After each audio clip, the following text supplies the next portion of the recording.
মানুষের মন পড়া এক ধরনের শিল্প। মানুষের সম্পর্কে 6টি তথ্য যা আপনাকে অবাক করে দেবে। নাম্বার 1, যদি কোনো মানুষ জনসমক্ষে কম কথা বলে তাহলে বুঝে নিতে হবে সে মানসিকভাবে খুবই শক্তিশালী, কারণ সে জানে একজন বুদ্ধিমান ব্যক্তি কম বলে এবং বেশি শোনে।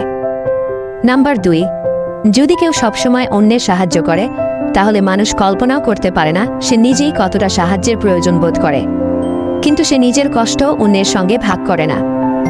নাম্বার 3, যদি কেউ অতিরিক্ত ঘুমায় তাহলে বুঝে নিতে হবে সে জীবনে সুখী নয়। নাম্বার 4, যদি কেউ অনেক বেশি মিথ্যা বলে তাহলে সে নিজের ব্যাপারে অনিরাপদ বোধ করে। নাম্বার 5, যদি কেউ সবসময় নিজেকে আলাদা প্রমাণ করার চেষ্টা করে তাহলে সম্ভবত অতীতে সে যথেষ্ট ভালোবাসা বা সম্মান পায়নি। নাম্বার 6, যদি কেউ ছোট ছোট বিষয়ে কেঁদে ফেলে তাহলে সে খুবই সরল ও দয়ালু হৃদয়ের মানুষ।